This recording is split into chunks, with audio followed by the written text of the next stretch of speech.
Hi guys, I just want to share awareness lalo na sa ating mga trans sister na if you are planning to go abroad like Hong Kong or Macau,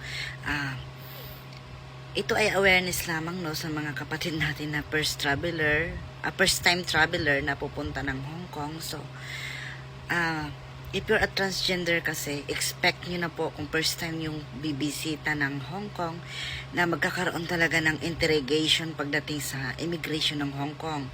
Kasi, nangyari to sa akin. Unaware naman ako kasi may mga ano na ako kumbaga may mga, bago ako pumunta ng Hong Kong, nagkaroon ako ng research na may mga iilan tayong transistor na nahold sa Hong Kong. So, same ako din, nahold din ako sa Hong Kong saglit sa may immigration. Nagkaroon talaga ng interrogation kasi nga, yung passport natin is panlalaki yung name.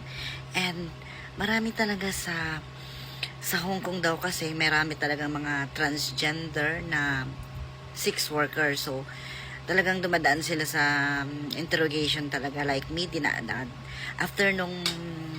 After ako pumila sa immigration ng Hong Kong, nagulat ako kasi parang ako lang yung kaisa-isang doon. Parang ako lang yung sa dami ng pumila doon.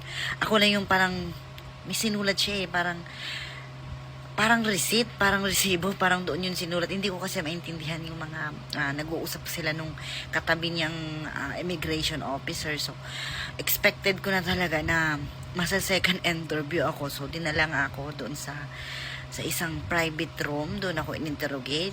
So, luckily naman, ipaliwanag ko naman ng maayos. Basta, nung time na yun, hindi man ako kabado kasi kumbaga expected ko na siya kasi first time ko nga pumunta or mag-visit sa Hong Kong. So, ayun, ang ginawa sa akin is in-interrogate talaga ako.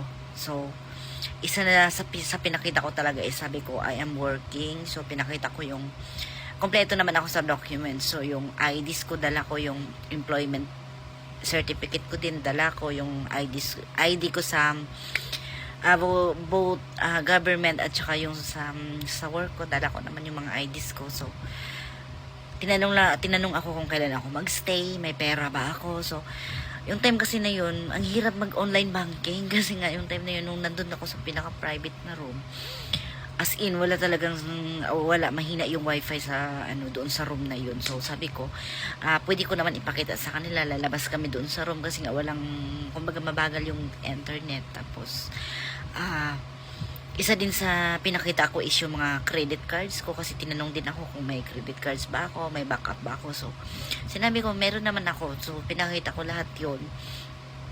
So, parang nakakaano lang kasi parang mini-make sure talaga nila na yun nga, yung mga transgender talagang, lalo na pag first time mo, kailangan mo talaga ipaliwanag yung sarili mo na hindi ka ganun, hindi ka sex worker, pumunta ka sa Hong Kong para magbakasyon. So, yun yung talagang na-reason ko. Tapos pinakita ko yung employment certificate ko na employed ako sa Pinas at saka ang gagawin ko lang ay magbakasyon. Tapos hinanapan din ako ng hotel booking. So tinignan yung hotel bookings ko. Tapos sinabi ko kasi na 6 kami. Sabi we're 6. Ang pagkarinig sa akin, makikipag-sex ako. So sabi niya, ang hirap paliwanagan kasi nga hindi sila masyadong nakakaintindi rin ng English. So, sabi niya, you're right. Gusto niya makita na number 6 yung isusulat ko, hindi sex. Hindi ako makikipag-sex o pupunta ng Hong Kong para magpabayad, parang ganon. So, sabi ko lang, 6 kami. So, sinulat ko doon. Kasama ko yung mga colleagues ko. So, parang nag-stay ata ako ng di ko alam mga estimate ko lang siguro 5 to hindi naman siguro umabot ng 10 minutes kasi kumbaga naipaliwanag ko naman lahat na working ako, ito, ganito, may ID ako, may payslip ako. Kaya guys, kung gaano man ka-smooth yung immigration sa Philippines or sa Philippines kasi wala na masyadong tinanong sa akin Tinanong lang kung may ako, company ID, ganun lang Doon ako na shock pagdating sa Hong Kong kasi akala ko sobrang saglit lang siya, pero yun nga, umabot ako siguro mga less than 10 minutes din hindi naman ako masyadong tinanong ako kung nag-work, may ID, may employment certificate, may bank balance, may backup, may credit card. So, lahat naman yun na-provide ko. So, yun, tinext ko yung mga kasamahan ko na sinabi ko sa kanila na wait lang nila ako kasi nga, sabi ko, ito na yung sinasabi ko na talagang may interrogate talaga ako pagdating sa Hong Kong. So, kaya kung kayo mga transgender kayo, vacation lang naman talaga yung pinunta nyo sa Hong Kong. So, wag kayong matakot.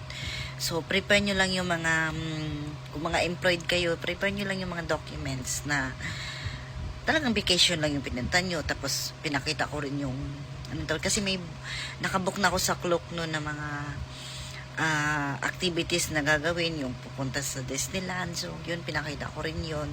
At saka, tinanong din pala sa akin kailan yung balik ko, ilang araw ako magstay sa Hong Kong. So, yun, kompleto naman. Pati yung return ticket ko ng, pinakita ko rin para diba, clear sa mga isip nila na pumunta ko doon for, only for vacation lang, wala nang iba.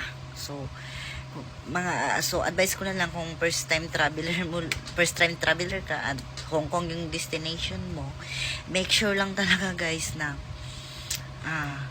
pag trans ka, dala mo yung mga, yun nga, kung may work ka naman, kukuha ka talaga, wag mo itatapon yung certificate of employment mo, yung bank statement mo, or kung yung may online banking ka, ganun.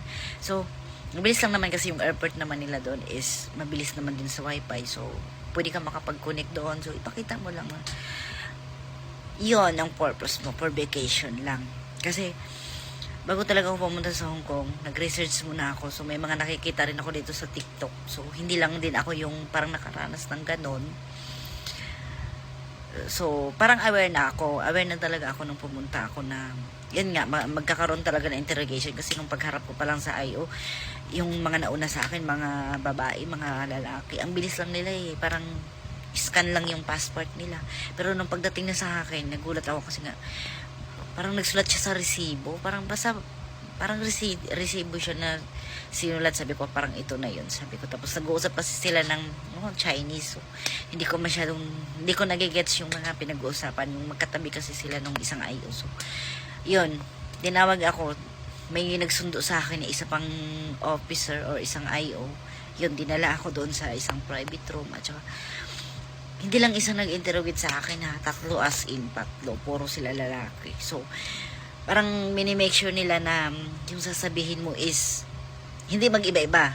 So, mini-make sure ko din naman yung sagot ko is isa lang talaga. Kung ano yung tanong ng isa, same answer lang ako doon sa isa. So, yun lang naman, consistent dapat kayo doon sa mga sagot nyo para hindi rin kayo pagdudahan. Kasi, ganun sila, napakahigpit nila. Red flag sa kanila pag transgender or trans woman, red flag talaga sa kanila yun, lalo na kung first time mo pa lang na mag-travel doon. So, parang nung unang parang nakaka-disappoint kasi diba parang ang baba naman ng tingin nila pag sinabi bang transgender, agad-agad sex worker, na parang yun agad yung sa kanila, yung impression nila pag trans. So, parang kahit na aware ako, parang masakit pa rin, parang may kunting kirot pa rin sa akin, no, na yun agad yung iniisip nila sa ating mga trans, lalo na kung first time traveler ka tapos Hong Kong pa. I mean, first time mo na mag-travel sa Hong Kong. So, yun yung nyo, lagi nyo dapat prepare kayo sa mga documents nyo para hindi kayo ma-hold sa immigration ng Hong Kong. Kasi pagpunta ko rin ng Hong Kong, tumawid pa ako ng Macau. So, pagdating sa Macau, parang medyo smooth na lang siya, pero tinanong pa rin ako kung ano yung pangalan ko, kasi nga titingnan ka talaga yung passport mo at saka yung face mo, talagang ganun talaga gaganunin ka talaga kung ikaw ba talaga to, kasi nga pang lalaki yung name, diba? So, yun, nung pagbalik ko na naman, syempre papasok ko na naman ng Hong Kong immigration, but parang hindi na ako na-hold, parang konting question lang, parang tinanong lang ulit nila, kasi syempre may record na sila kung kailan yung uwi mo, kung same pa rin ba dun sa unang statement mo nung pumasok ka sa bansa nila. So, yun lang naman, at least alam mo kung kailan yung balik mo. So, yun lang. So, sana makatulong sa inyo sis para prepare din kayo, di ba? Yun lang naman. Thank you so much. So, enjoy sa biyahe ninyo. Thank you.